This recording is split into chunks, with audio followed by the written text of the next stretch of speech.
Hi, it's Paul Wolf from howtoplaybassdotcom here with a quick video lesson on how to play Sting's bass line on the tune The Bed's Too Big Without You, which is from the Regatta de Blanc album and of course was done by the Police. This lesson is for beginners, and a quick word before we carry on. If you are a beginner, the quickest way for you to make progress forward and get better quickly is to take lessons with a teacher. I heartily recommend it. If you can't find a teacher locally to you, I do a specific program of bass lessons for beginners. They're online, they are interactive. You get an assignment at the end of each lesson which you have to film and upload for me to critique before we move on to the next lesson. There's more info on my website. There's a link just to the left of the video here which will take you straight to the page with information on it. So if you're interested in having lessons, hop over there, have a look. If it's of anything that might be of interest to you, use the contact form on the website and let me know, and maybe we can hook up. Let's move on with the lesson. The Bed's Too Big Without You, as I said, is a great song for beginners. What's good about it is, or what's interesting about it, is the rhythm. This is a bass line where the bass line doesn't start on the one of the bar, so you've got to watch for that. There's only two parts to it, so it's fairly straightforward. Once you've mastered both parts, you've pretty much got the tune down, and then it's just a question of playing through the tune. It's another one of those tunes where there's no scope or there's no room for changing or throwing in variations and stuff like that. The bass line very much kind of is a glue between the guitar line and the drum line, and if you try changing it round, the song kind of loses its shape. But it's a good discipline to learn a line and be able to deliver it consistently through a tune. There's a lot of tunes that as bass players we're called upon to play if you ever get to be in a gigging band or a working band, where you've just got to get the bass line, deliver it with groove and conviction and flair and feel, and so this is a good song that you can use to start working on mastering a line and then just delivering it through the tune. So let's go and have a look at the first part of The Bed's Too Big Without You. Okay, the verse pattern's pretty simple. I've got a metronome going quite slowly. I talked about the rhythm being slightly unusual. It starts on beat 2. 2, 3, 4.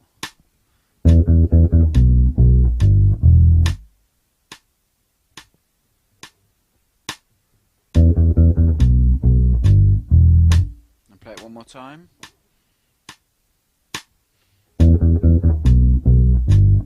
Okay, there's a lot of space in this line. Just flick the metronome off.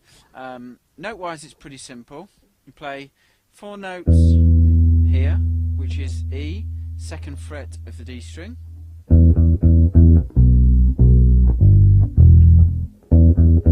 So the next 2 notes are B, the 2nd fret of the A string.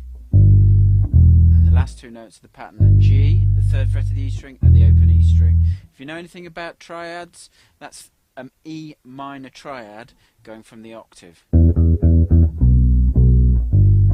got the octave, 5th, minor 3rd, root.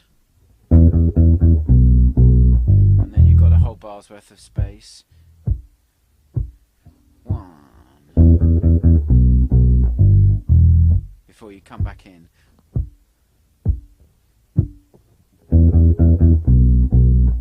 So it's pretty straightforward. You just got to get that rhythm, and when you play along with the song you just have to listen carefully so that you know where you're coming in, and make sure you're copying what Sting's playing. But that's really, the verses are all that pattern, no variations, just get it nailed nice and solidly, and then the only other pattern in the song is the chorus.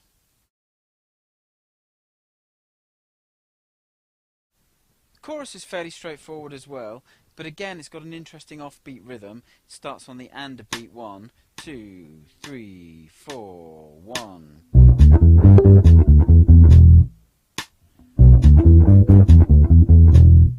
This riff starts on B, which I'm playing here at the 7th fret of the E string.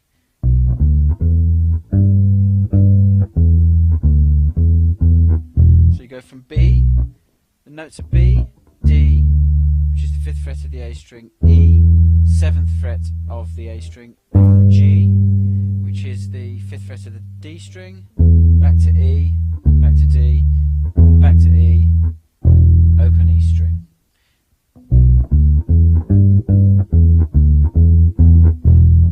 So it's B, D, E, 2 on G, E, D, 2 on E, open E string. And also the other thing, and this goes for the first part as well, the open E string you need to mute as it doesn't stay ringing. You can either do it with your right hand or your left hand, depending on which kind of system you're most comfortable with. I use left hand muting for this, so all I do is literally just touch the string with my hand like that, and it just mutes it. You have to be careful not to touch it too hard, otherwise you'll hammer a note on. And in context it's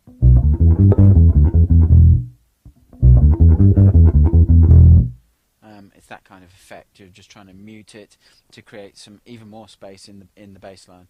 And that's pretty much it. It's just a question of getting those two parts down, putting them together and playing along with Stuart Copeland and the Police.